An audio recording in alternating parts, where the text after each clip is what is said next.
Alright guys, what's up? It's your boy Spiderwolf back for another Tribe 9 video. So today we're going over a new director's letter that apparently just came out.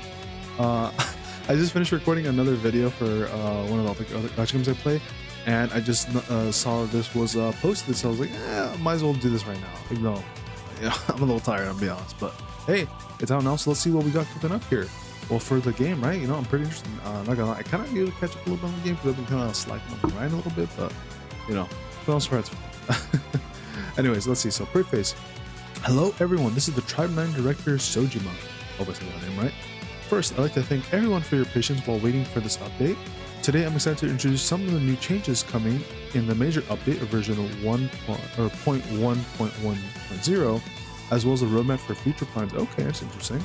Please note that while some images show the Japanese UI, the actual game content will be, of course, in English. So, Chapter 3, Dead History Comes Her Vengeance. Okay. A little teaser of what the new area looks like, which we did also see in the trailer because let's see. Okay, let's get some idols in here. So there's some sort of idol thing going on. And then we have our normal characters. Okay, nothing too weird there. Let's see. So the new main story will be added. The city that the trash tribe will visit this time is Neo-Chiyoda City. As the name Neo suggests, it's not the same Chiyoda City from the anime, but rather a slightly removed from the central area, the former Chiyoda City that serves as the anime setting. Okay, interesting. In contrast to Chiyoda's setting, or Chiyoda City's solemn atmosphere, you'll discover unique world-steeping subculture. Okay, interesting. So kind of like every other city that has its own kind of vibe going on. A new number that will be able to fight eventually. He's kind of cool. He kind of has like a bunch of tats, kind of like a mafia gangster kind of dude, I guess, or kind of like those dudes have kind of like a bunch of skulls, whatever, like tattoos all over the body and stuff. It's kind of cool, I guess. Okay, apparently he's also likes to be barefoot too. Let's see. In Neo-Chiyoda City, new numbers. Yeah, so this guy Zenichi Magata, who will appear before revealing the others. Unlike the numbers they've encountered before, Magata seems to be an opponent who strongly desires communication. Okay, so he doesn't want people to talk to each other, I guess. We hope you'll pay close attention to this new way of interacting with the numbers and when Trash Tribes struggle as they navigate the unique XG of Neo-Chiyoda City. Also, the mysterious Q, who seems to have a significant connection to Neo-Chiyoda City, will be an important character in this chapter, which makes sense if you've seen the trailer, and because I've seen the anime as well. The events of Chapter 3 are partially connected to those in the anime, so we highly recommend taking this opportunity to watch the Tribe 9 anime limited time release. Yeah, so, do recommend to watch the anime because it does kind of give more details and information on the game itself, since the game is a sequel, technically. About the difficulty level, now they did mention the difficulty level is going to be increased from Chapter 1 and 2, so things will be a lot more difficult, which I'm kind of mixed about because, I feel the game's already hard difficult for me currently. So the fact that this game more difficult, I know it's pretty good for some people, like people like a lot more difficulty. For me, we'll see. But they did include some things to kind of keep up with the difficulty. So anyway, let's see. As a heads up, the enemy levels in Neo-Chiyoda City will be higher than in the previous years. You may find battles challenging if you have just completed Chapter 2, so we recommend thoroughly upgrading characters and cards before proceeding. Yeah, they're probably going to be like, well, it says they're 42 here, so I don't know if they're going to go anything past like level 50, so we'll see. So recommend thoroughly upgrading characters and cards before proceeding. Starting with Chapter 3, we reduced the number of full mark gates that restrict the story progression, which I'm very happy about that because Chapter 2 had like a lot of them, and it was a little bit annoying personally to be stopped and then have to do a lot of grinding just to push through. And then additionally, we reduced Chapter 1 and Chapter 2 to require fewer full mark stickers, making it easier to enjoy the story, which I'm very happy about that. On the other hand, routes that are considered shortcuts in Chapter 3 will have gates that require a higher number of full mark stickers, which I think is fair. These routes will also feature higher level enemies with challenging battles. We encourage you to unlock new level cap, strengthen your characters, and explore Neo-Chiyoda City after completing the main story. So yeah, they did confirm we will be getting a new level cap. So I think the current one, is level 50, I think, right guys? Let me know in the comments down below for mine. I think it's level 50. So yeah, I'm assuming we're probably going to jump up another 10 levels. I'd assume either it's going to be between 5 to 10 levels, so we're probably either going to be able to go to level 55 or level 60 now, which is very interesting. That's pretty cool. And then furthermore, in Neo-Chiyoda City, in addition to bosses and story, new Paimon and Patimon New Pettymon and Pettymon substats, interesting, okay, will be added. And the new par system, which we'll detail later in this letter, is designed to ensure your carefully selected Pettymon remain valuable over time. We hope you'll enjoy experimenting with new combinations. Interesting, okay. So basically, we're going to be getting new bookers like this, a new Pettymon, and we're going to be getting new subsets. Also, when we take a closer look at this image, as you guys can maybe see, let me see, how can I zoom out? As you guys can maybe see on the bottom here, we have our confirmed new character.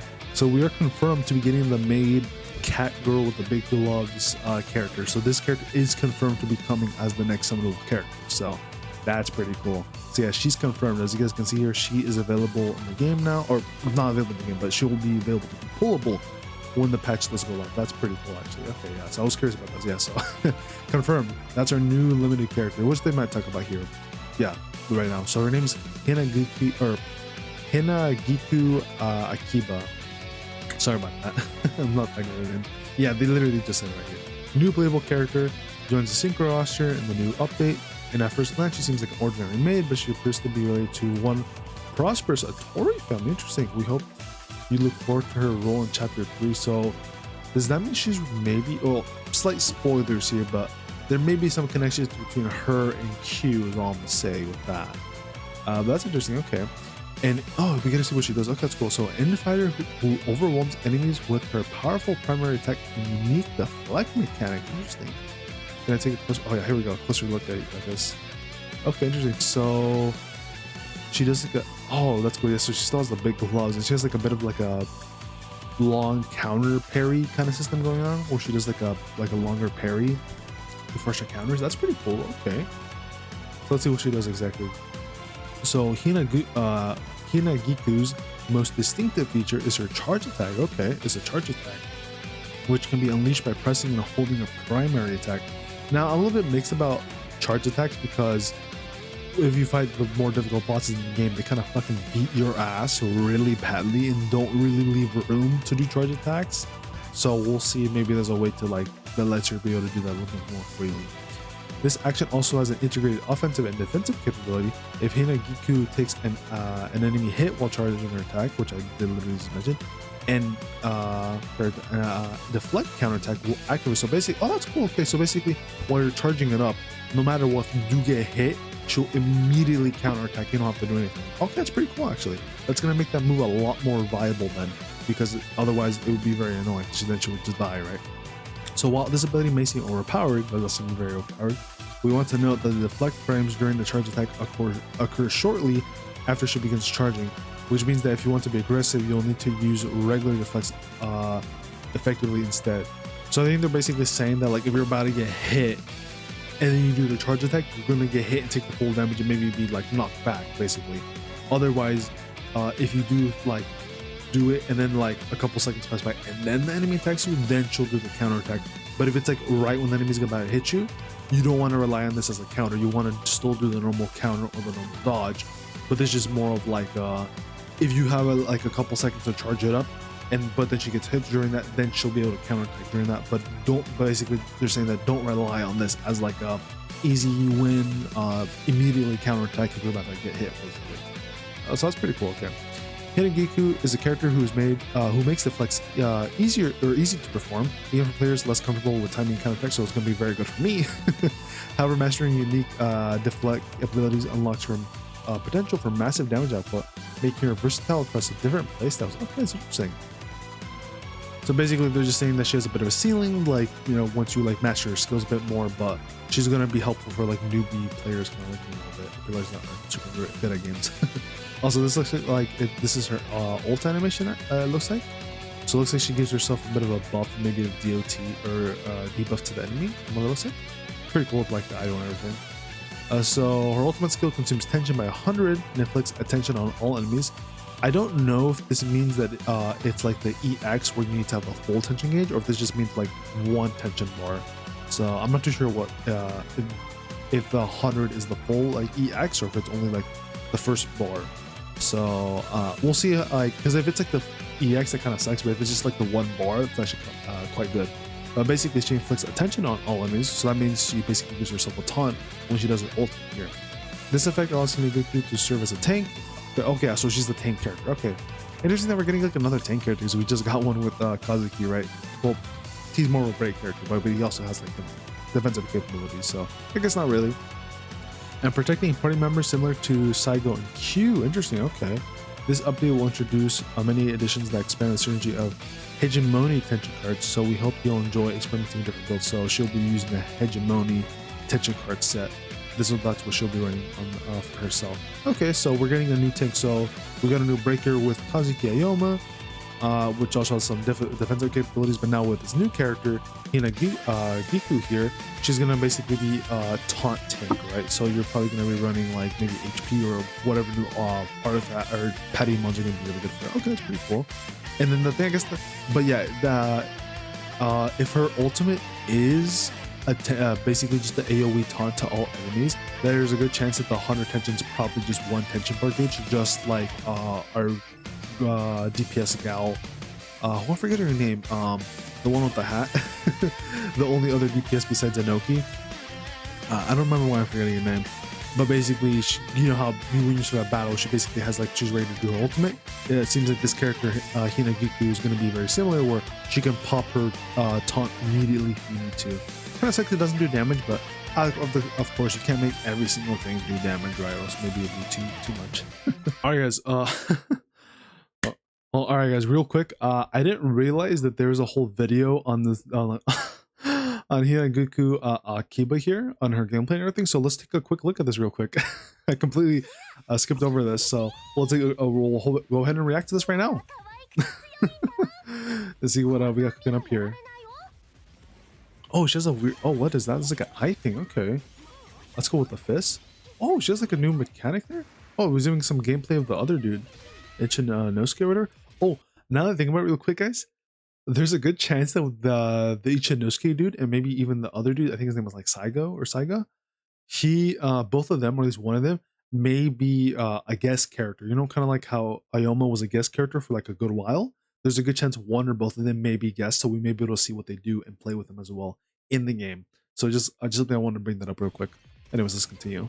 That's interesting. Everybody has like a maid outfit. Okay, so you perform up to 3-stage melee attacks. Okay, which is a cool little pose there. Press and hold up primary attack to charge and unleash an empowered attack based on the charge duration upon releasing. Yeah, so we saw that. Which also, this move also works like a counter apparently. Okay, so when executing a fully charged attack, gain a certain amount of fist key. Upon performing the attack, gain stacks even without hitting the target. Interesting. So if you miss the target, you'll still get the stacks basically. Okay. And then consume stamina charge, and when being attacked in this state, she performs a deflect, which is basically like a counter. Oh no, she doesn't do a counter. Oh, I thought she does a counter. Okay, no. So basically, if you get hit in that form, it'll be like a counter, but she won't like attack the enemy back. Okay, that's interesting. So she'll just kind of push him away, basically. Okay. So after successfully performing a deflect during a charge attack, primary attack, you can perform the same attack as when fully charged and gain a certain amount of fist key. So there's the counter. And then okay, so you technically can make it work as a counter. You just have to attack again, basically. But it looks like here the damage is going to be a bit weaker here if you do it in this deflect form instead. But still pretty cool though. And then here's the different moves. Oh, okay, getting some pretty nice shots there. For you know, of that area. Let's see. So perform deflect counter when executing counter attack successfully. Limit energy or limit enemy actions by using attacks that will make the enemy lose their balance. Yeah. So the same thing as every time, you know, when you do counter attack and stuff like that, you'll do make them lose balance. Maximum of 300 stacks. Oh damn, that's a lot. All the stacks are consumed upon activating her strategy skill. Gain stacks by executing fully charged. So basically, I guess the idea is you want to like charge, attack, until you reach around 300, very similar to our other DPS gal, who has, you know, the hat. Like I said, I forgot her name. But basically, you kind of want to do something. So you know how her ultimate, you want to stack up and then do her ultimate? It looks like you want to do a similar thing with this character, where you want to reach this 300 stacks and then do her strategy skill to do her big damaging move, I'm assuming here. Which is, I'm guessing, going to be indicated by the pink meter here on the left. So track and approach the target and swing both arms to perform an attack, making the enemy lose balance more easily, and they can be executed when at 300. Okay, so you can only activate this apparently when you are at 300, but they did mention you do also lose all your stacks, right? That's pretty cool. So I'd imagine it's gonna probably do a good amount of damage, maybe even some break as well. And then when she does her ultimate, oh, hold on. So strike a charming pose and grant all enemies attention, which is the taunt, while decreasing defense point. So does that mean she's defense trading the enemies, or does that mean she's reducing her own defense? Because hopefully that means she's defense trading, because defense trading the enemies will be a lot better. But if she's reducing her defense, that kind of sucks a little bit. Hopefully that means she's defense trading the enemies. That's pretty cool. I like the art. Art looks really nice. So yeah. All right. With that being said, let's on to the rest of the video. We have a new Rift update. Okay. So we have received extensive feedback about the difficulty of enjoying Rifts, and will be implementing significant improvements in response. Starting with this update, new difficulty levels will be added to bosses and Rifts beyond this new difficulty, which makes sense, right? Because we're getting new levels, so it would make sense that we're getting new difficulty levels as well, right? So we're getting a higher level cap here. And beyond these difficulties, a bonus called Highest Difficulty Bonus will be allowed or added, allowing you to earn additional Kane and T points. This is going to be very huge for most people because, of course, you guys know, leveling shit up in this game is super expensive, and we don't have a really good efficient way of gaining Kane and T points. So this is going to be very useful for most people to be able to grind up Kane and T points. So it's going to be very nice. It means most people will probably want to spend those film reels specifically now on these Rifts, because you're going to be getting Kane and T points out of it, whereas in the shop where you can convert these, you're only going to be able to get the materials, but you're losing out on probably a significant amount of Kane and T points, I'd assume. Well, maybe it won't be that significant, but I imagine it'll be like still a pretty useful amount. Furthermore, similar to Lux Phantasm repeatable stages, which I have not done yet, but hopefully we'll do very soon because the event is ending. Or that one's not ending, but some other events are ending soon. A function will be added to allows players to consume HP or consume up to 3 boosters at once, and double the number of reward drugs you receive based on the number of boosters you consume. So basically, kind of like how other Gachagames do their events, you're able to, like, if they have their own currency or whatever, you can basically kind of like buff up the rewards basically they give you, right? Or just generate rewards here. All right, here's the new thing for par. So changes the par system. So we'll be changing the specifications for par to partially remove the tier restrictions so that subsets will be inherited if the tier is higher than the petty amount selected at the time of use. We understand that this change may be met with mixed reactions due to the increased frequency of Kane consumption associated with using par. However, we're making this change to maintain players' motivation to strategize with overworld petty amounts, ensuring they receive similar attention to these obtained from Fractal Vice.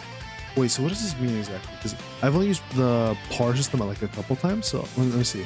So we'll be changing the specifications for par to partially remove the tier restrictions. Because I think I remember hearing people say you had to use, like, I think it was like tier 8 or tier 6 gear, and then that would be like what you at the end of it, right after you do the runs, you would get that the high like tier 8 gear, whatever, or Patimon with the subsets working. So the subset will be inherited if the tier is higher than the Patimon selected. Subsets will be inherited if the tier is higher than the Patimon selected at the time of use. So I guess this is what this is saying, is that you'll get the subsets that whatever Patimon you put it on, but it doesn't matter, like you'll still get the subsets even if the tier is higher. So I guess if it's like a tier 6, then whatever gear you or Patimon you might get in the future that has the subsets maybe like a tier 8, I guess is what it's saying. I don't quite understand what this is saying currently.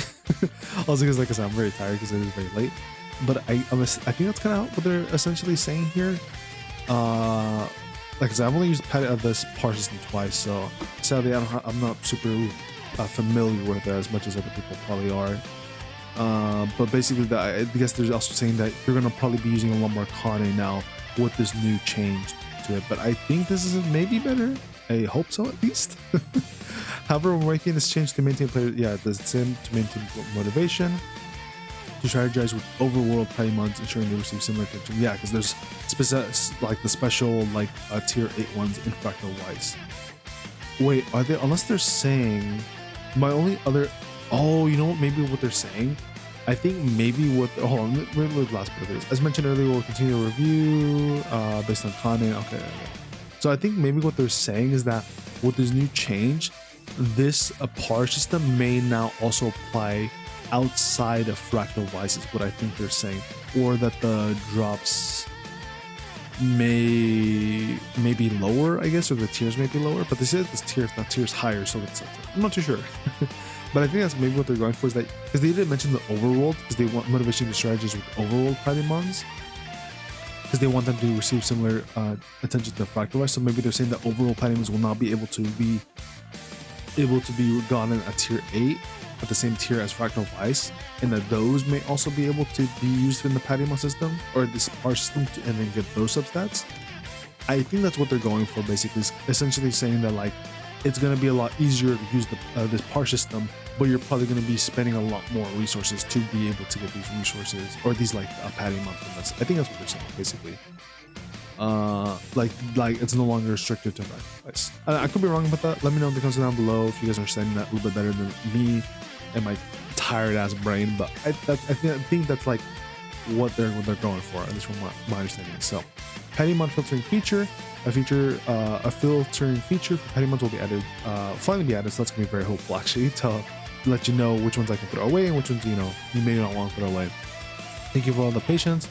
Worked on getting this feature implemented. They also plan on adding automatic compression function in the future, which is very nice. So basically, if like it's like a trash one that you don't really, you're not going to use, it'll immediately be probably thrown into the par system or deconstructed into other materials you can use for other stuff. Limited time shop. Okay, limited time shop. Okay. As a brief side note, unrelated to game content, we'll be adding a limited time shop that uses paid Anima entities in the new version. Skins that were previously only obtainable from wonder boxes will now also be featured periodically in the shop for direct purchase. So if you don't want to like maybe get lucky, you can just buy it flat out with real money. Keep an eye out for your favorite character skins, may be featured soon. Additionally, we're planning to sell several items to help those who cannot spend too much time playing the game. Okay, I think it's a very good thing. Basically, it's like the thing in like a Hoyoverse game where it's like, oh, if you need like skillet materials, essential materials, you can just buy that straight from the shop with real currency and then just use that. If you don't have too much time to farm the game, you can just use that, buy that, and then level up your characters and send them a lot quicker that way. I think that's basically what they're going for. I think that's perfectly fine. Basically just saying that like, yeah, if you want to play the game and enjoy it, but you don't have the time to really grind it, you can just spend real cash and then buy those resources that you need and then just immediately level up your characters and not have to worry about grinding it, which I think is a very good way to go about it. So for people that want to spend money in the game or don't have the time but really like playing the game, there you go. So that's good. I think this is a very nice change. And the skin thing's really nice too. Like if you really want to skin it, you don't really want to wait around for luck, you can just straight up buy it as well when it rotate. Let's see. So the new version, version 1.1.1.1 update details. So this is different from version we're getting the version of 0.1.10, but then they're talking about the next one. Okay. So as mentioned earlier, the current Fractal Vice has several issues that we plan to address through a major overhaul after the upcoming update. Okay. So due to the extensive nature of these changes, we'll introduce them gradually. Okay, which makes sense. The new Fractal Vice hegemony is scheduled to launch April 24th, which would be in 2 weeks. Okay. 1 week after Chapter 3 update. Okay, interesting. So we encourage you to first enjoy the new story basically, and then delve into the more difficult endgame content before upcoming Fractal Vice. Okay. Furthermore, we're planning an update aimed at improving Fractal Vice to coincide with the timing of support contracts, which is in the future. Okay. In this update, we also plan to implement character balance adjustments that we will later discuss in this later in this letter. My bad. Hopefully, it's buffs for characters and not the nerfs. Hopefully, right? We aim to maintain a balanced game environment long term, enabling players to enjoy many team compositions. Okay. Let's see. Separating the Red Limit series from Fractal Vice. Okay. So first off, battles with the Red Limit series can only be challenged in a special space that can be accessed after clearing the deepest part of Fractal Vice, not within Fractal Vice itself. Yeah, I've gone through here one time and I got my ass fucking kicked. My characters were like level 40 and the boss was like level 50 or something. So once you reach the space related to the target boss, you can move directly to that space without going through Fractal Vice from then on.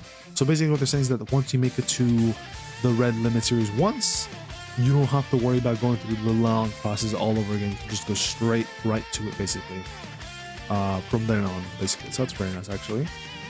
For example, after you clear the deepest floors, Fractal Vice and unlock Backgammon's room once, you can then travel there directly going forward, which I think is very nice actually. Makes it a lot more for time saving purposes, so that's very good. And if the active Red Limb series boss changes to Solitaire, then you will need to clear the Fractal Vice depths again and then finally make it to Solitaire. And then however, if the boss later switches back to Backgammon, you can immediately challenge Backgammon directly when Fractal Vice resets. Note, as the battles with the Red Limb series have been separated from Fractal Vice, you can now rematch them anytime. That's actually very nice. So basically they're just saying that like, yeah, like whenever we add a new boss here for the Red Limb series, you gotta go through the whole thing all over again. But then once you get down there, it'll be saved. You don't have to worry about doing the whole grind all over again. And then anytime they rerun again, then you can just go, rinse and repeat it basically. So that's very nice actually. I really like that. New map feature added. Okay, we added a new, we added an overall map screen where you can see the entire Fractal Vice. Oh, that's so useful. I was actually literally complaining about this the other day that I was like hoping they would add a map so you can know where all the other goodies are. And they now added a map. That's very nice. You can now check routes and number of treasures you've obtained. That's super useful. That's very, very helpful. I'm very glad they added this. Changes to unlocking gate. Within a given week's run of Fractal Vice, once you defeat the so-called gatekeeper enemies, the corresponding gate remains open for the rest of the week. Okay. On floors you've already cleared once, that makes it possible to employ playstyles like defeating remaining enemies efficiently in groups. Okay. Revised structure and difficulty. So in Hinagiku, we're revising the overall difficulty. Enemies will become significantly stronger as you venture deeper in layers. So basically, the lower you go in, the deeper you go in, the more difficult it will be, but the higher ones will be a little bit easier. We're also removing all rifts for returning within floors. Okay. To return, you'll need to clear the first boss floor. Okay, they're adding boss floors now. That matches your current difficulty level. Okay, that's pretty nice.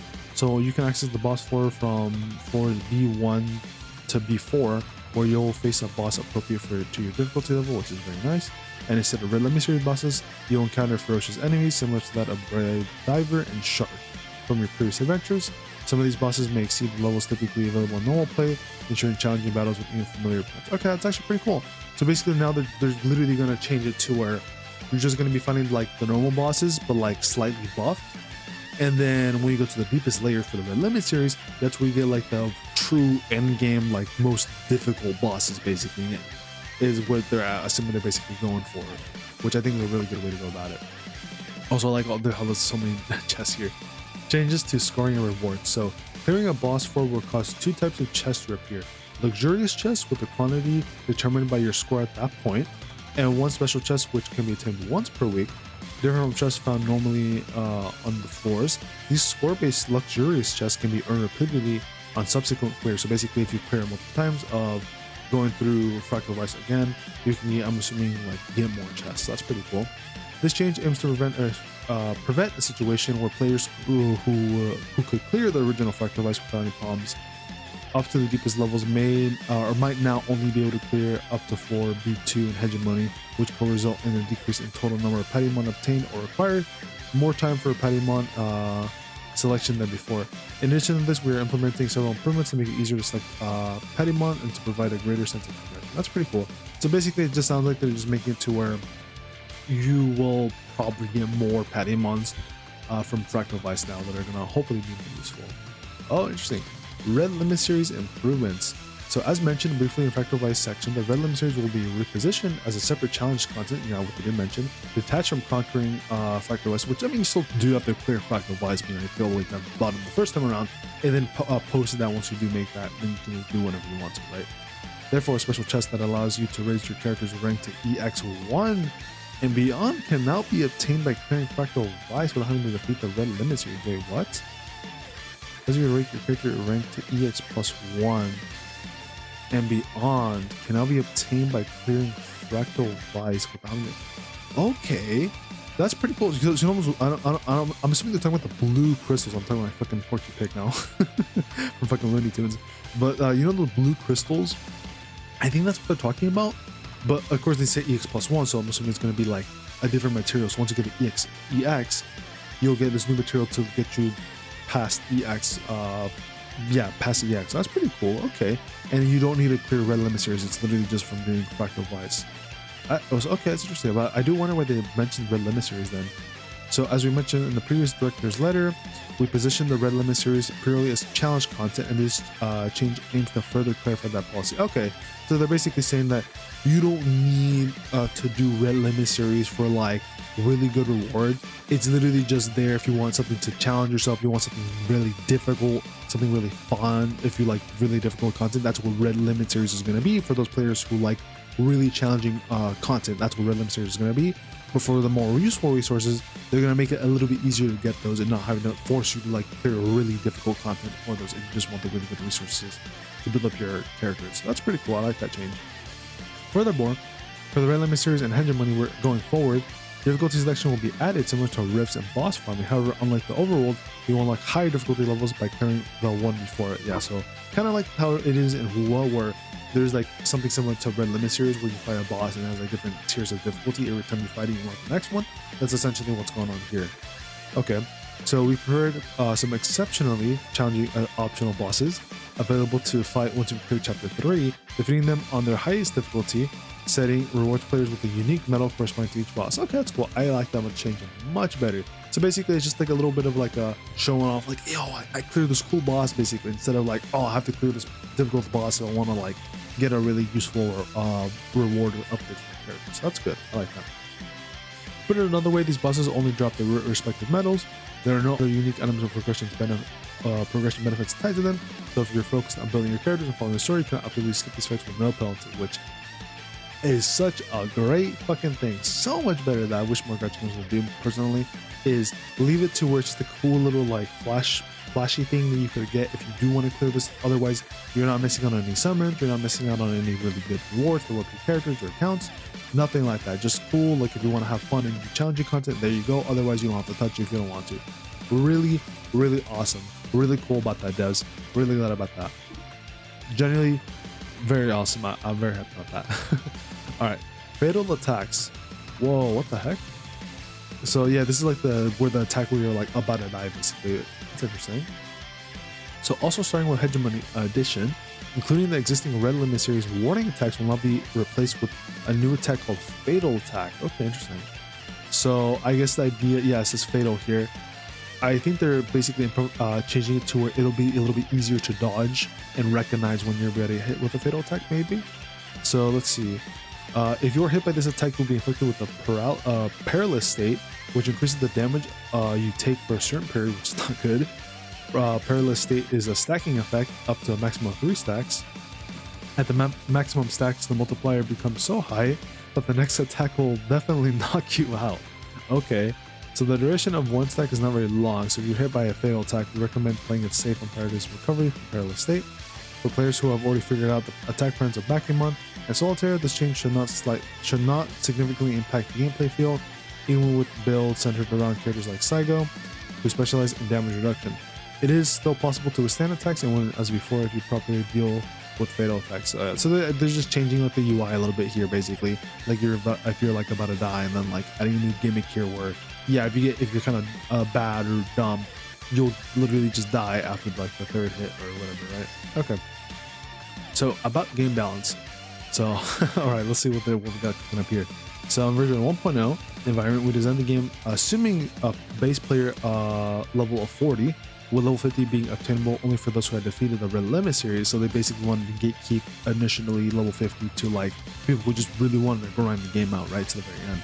However, shortly after launch, we made several changes to the game. These changes allowed many players to reach level 50, and removing the card tension consumption made players even more powerful and recognized. We now recognize that these adjustments have made enemies too weak to pose a meaningful challenge against players' increased firepower, which I think is fair, which I think they're doing a great job with the Red Lemon series for people that are interested in that kind of combat. While we appreciate this power progression reflects our players' dedication to strengthening the characters, it reveals a deeper issue. The current lack of gameplay depth means players don't feel sufficiently rewarded for character investment. That also is true. You can't make it too easy, otherwise it just kind of is like, oh, what's the point of having all these characters? Because then it's kind of like Genshin, what's the point, right? Other than just like inflating numbers.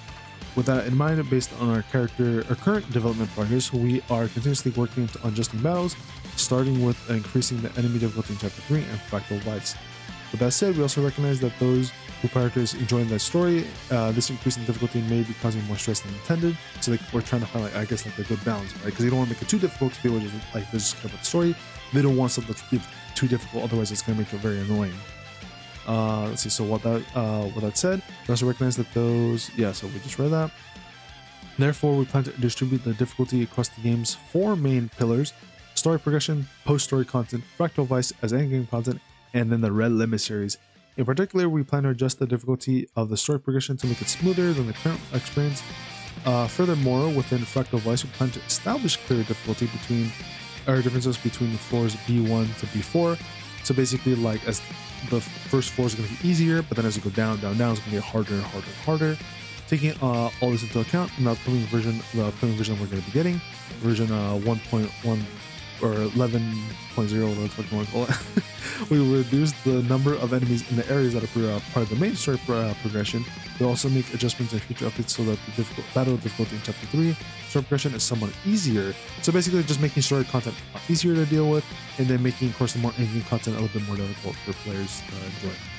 In particular, regarding the Chapter 1 boss Shark, while some players were satisfied with the challenge, we have confirmed that many others felt compelled to stop playing because of it. We hope to make it possible to enjoy the story comfortably as soon as possible. Yeah, because Shark was definitely a bit difficult in Chapter 1, so basically just saying, like, yeah, so even though some people like the challenge, some other people, don't like the difficulty challenge on that. And then here's a roadmap. Okay, let's take a quick peek at this. So, new character. I don't know why it's blurry. Okay. There's a whole bunch of stuff here. So, new character, Hinagiku is coming out. Yeah, and then new boss. Okay, some identical boss. Of course, new story, Rift, Power System, and other things coming with the Hegemony edition. And then between May to June, we're going to be getting Ichinose Akiba. Oh, okay, they'll have the last name. And then we're getting Saizo, which seems to be the brother of Mita. At least it looks very similar to Mita, so I assume so. We're getting a new side story, which is interesting. So not main story content. So this may be like a event kind of thing, like a summer event kind of thing, maybe. Special battle content, and then new events, gameplay balance updates, and then Chapter 4 in July, along with new city, which makes sense, and we'll add bosses, new enemies, new characters. Okay, pretty cool. So it looks like we're getting about a character per month. Yeah, so it looks like we're getting a character per month. Okay, I think that's fair. I think that's actually pretty good, because I think that makes it to where you may be able to pull a character every single month. That's pretty cool. And then I'd imagine you probably would want to pull all 3 of these if you want to have like a really good synergy team between all these. So then if she's a tank, right?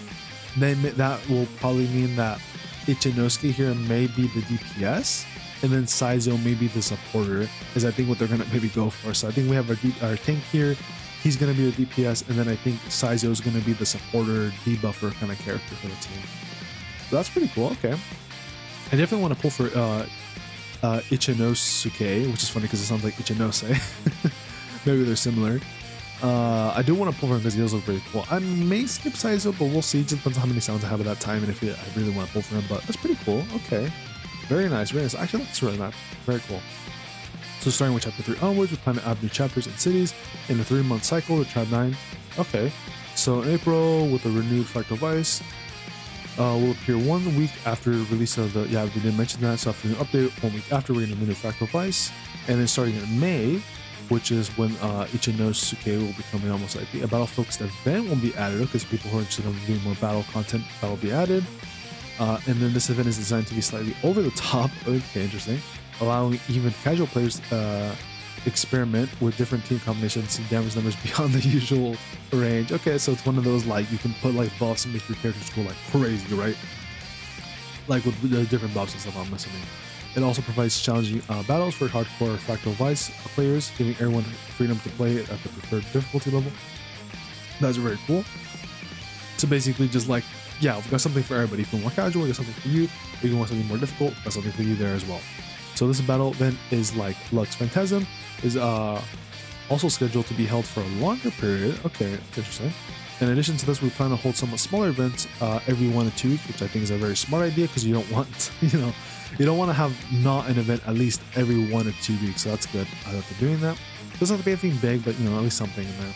We're getting side stories, which they didn't mention there's a side story coming in between 2 months. So yeah, so for 2 months, we're not going to get any story content, but once we hit July, we'll be getting new story content. So side stories, including the current election testing, we have received a lot of positive feedback and are considering reorganizing the flow so that it can become a permanent content in the future. Okay, that's cool. So adding content and then letting it, stay so people can play it more if they want to. This will be a rather large scale change, so it will take time to implement. However, we're preparing to share some news by the time the next side story is released. So please stay tuned for further updates. Improvements to upcoming updates. Okay, what do we have here? So something with the map here, and then something else with the UI, I guess. So we're also preparing updates that will perform the quality of life to well for our players, including functional enchantments. And among these, we have received a lot of feedback, particularly regarding Minato City, stating that the map structure and the connections are difficult to understand. In response, we're preparing an update to it that will renew the display of the radar and overall map. In addition to this, we'll be working on many other improvements, such as features that will make it easier to check synergy effects and buffs and debuffs during battles. Okay, so kind of like the HSR, where you kind of check like midway, like, oh, what buffs do you currently have, what debuffs do then you have, and vice versa. And I guess with the map here, they're basically just changing the map to be more 3D aspect, where you can kind of see if something is like up or down or whatever, right? So to kind of get you a better idea as to like where you are on the map. And then game balance update. So following the new chapter release, we'll implement regular balance updates focusing primarily on character adjustments. These updates aim to strengthen underused characters, so that's very good. We want buffs, we don't want the nerfs. Creating more diverse options for team compositions. Characters that were released at launch will particularly need ongoing balance.